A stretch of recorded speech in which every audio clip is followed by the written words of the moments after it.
So we have to find the integral of this expression square root of 1 plus t square with respect to t. So the variable is t here, and as soon as we see this 1 plus t square, we get the hint that we can use the identity 1 plus tan square theta is equal to secant square theta, or we can use the identity 1 plus cot square theta is equal to cosecant square theta, because we have 1 plus t square here. So I am using 1 plus tan square theta is equal to secant square theta. So I am supposing, I am calling, uh, I should say, I'm letting t is equal to tan theta, and uh, we differentiate t with respect to theta.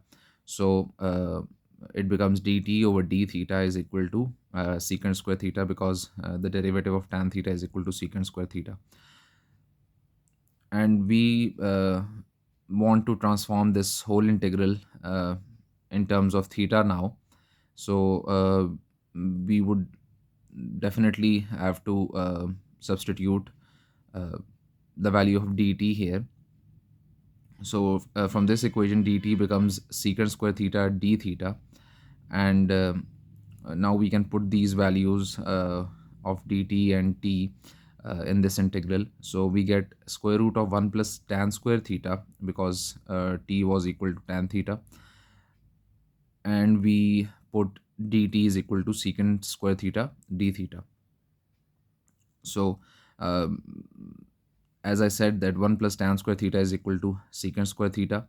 So this square and square root, they get cancelled, and we are left with secant theta into secant square of theta d theta. So we have secant cube of theta with respect to, and we are integrating this secant cube theta with respect to theta. So uh, here we have an odd power of secant. So this gives us a hint that we have to break it into secant square into secant theta. And why do we do that? Because we know that we know the integral of secant square theta, that is tan theta. So we break this secant cube theta into secant square theta, and we use integration by parts, as we have a product here, secant theta into secant square theta. So we will use integration by parts, and we will call secant square theta as dv by theta, and we will call secant theta as u, and we are calling secant square theta dv by theta because we uh, know the integral of this expression. So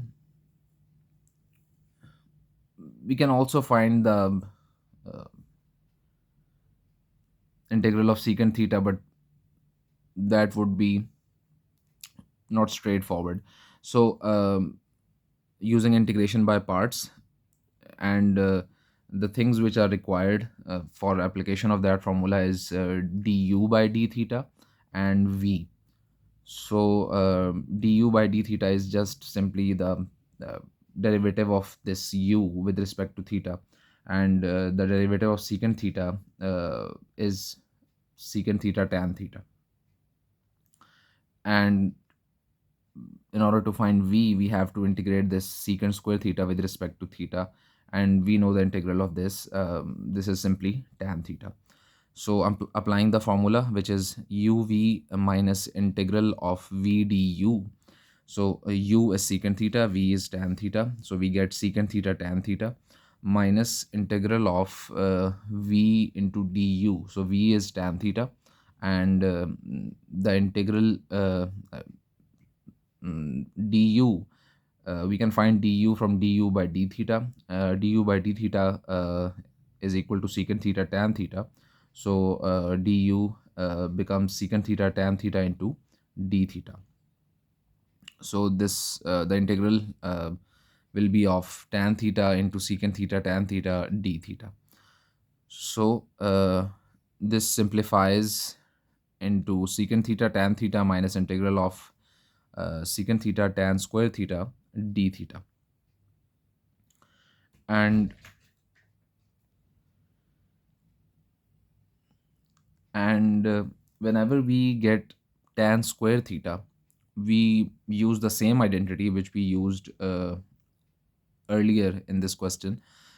We use 1 plus tan square theta is equal to secant square theta, and we basically find the value of tan square theta from that identity, and we get secant square theta minus 1. So we just replace tan square theta with secant square theta minus 1, and what we will get is secant theta tan theta minus secant theta into secant square theta minus 1 d theta. So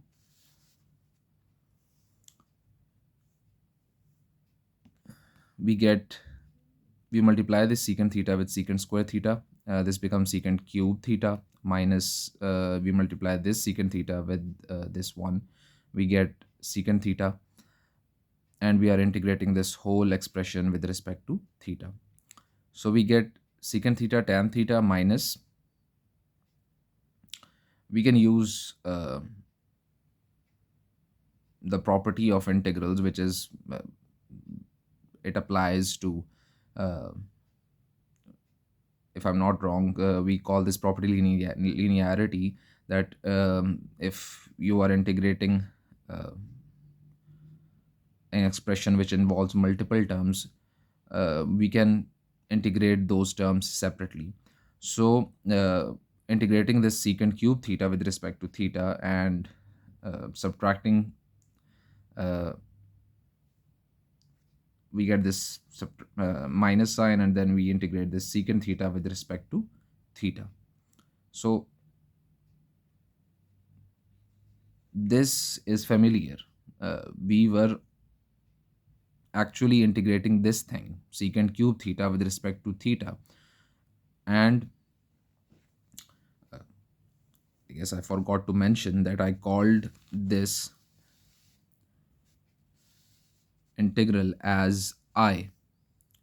Here it is. I have called this integral I. And why did I do that? So that I can replace this secant cube theta with I here. So the whole integral was I. So I is equal to secant tan theta minus this thing is I. So I minus the integral of secant theta d theta. So we can just distribute this negative sign inside the brackets, and we can move the like terms. Like terms here are I and I, so we can um cluster them together, and from that we can get the value of I. So we get I is equal to secant tan theta minus I plus that negative sign gets multiplied with the two terms written inside. So minus I plus integral of secant theta d theta. So this negative I goes to the other side and becomes plus I. So I plus I is equal to 2I. So 2I is equal to secant theta tan theta plus the integral of secant theta is natural log of secant theta plus tan theta. And how is that? Basically, when we integrate secant theta, we use a little trick. We multiply secant theta with secant theta plus tan theta, and we also divide it by that same secant theta plus tan theta. And why do we do that? Because when secant theta gets multiplied with these two terms, it becomes secant square theta plus secant theta tan theta. So what we get as a result when we do this is secant square theta plus secant theta tan theta. And we can see that in denominator we have secant theta plus tan theta. And if we take the derivative of this denominator, we get secant square theta plus secant theta tan theta, because the derivative of secant theta is secant theta tan theta, and the derivative of tan theta is secant square theta. So whenever we have an expression written in the denominator and its derivative written above it in the numerator, the integral of that particular expression is the natural log of the denominator, natural log of absolute of that denominator. So that's why we get the natural log of secant theta plus tan theta as the integral of secant theta. So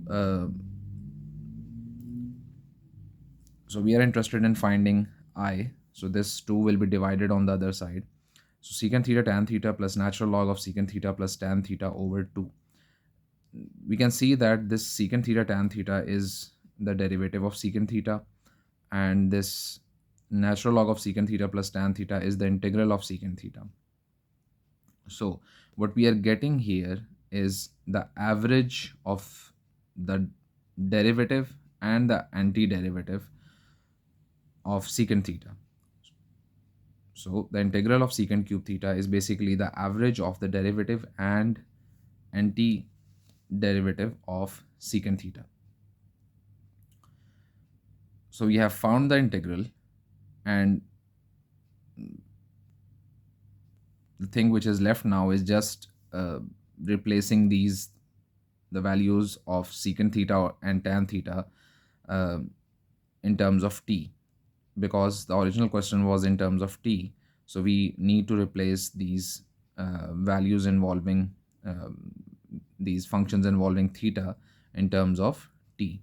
So we supposed that t is equal to tan theta, so we can use that to find the value of secant theta, because we need both the values of secant theta and tan theta in terms of t. So we have tan theta in terms of t here, but we need to find secant theta in terms of t.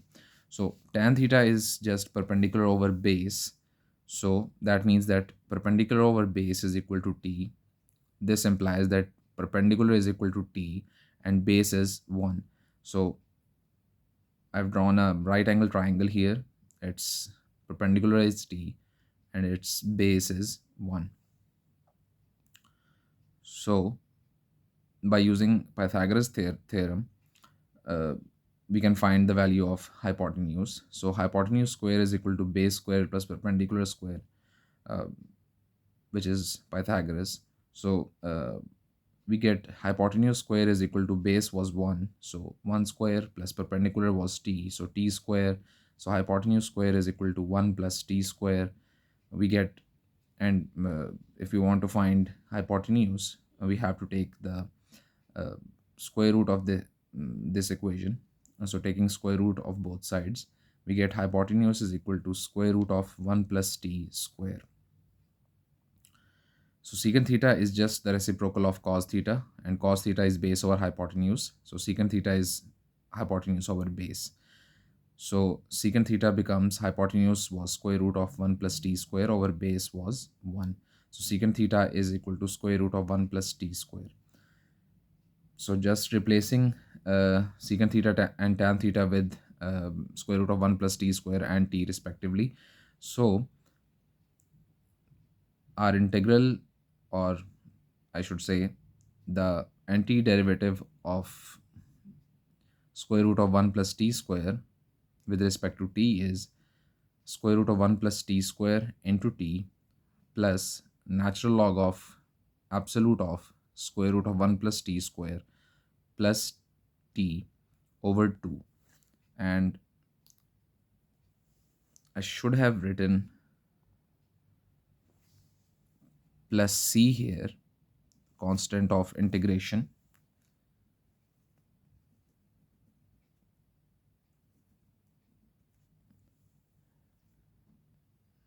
So there you go.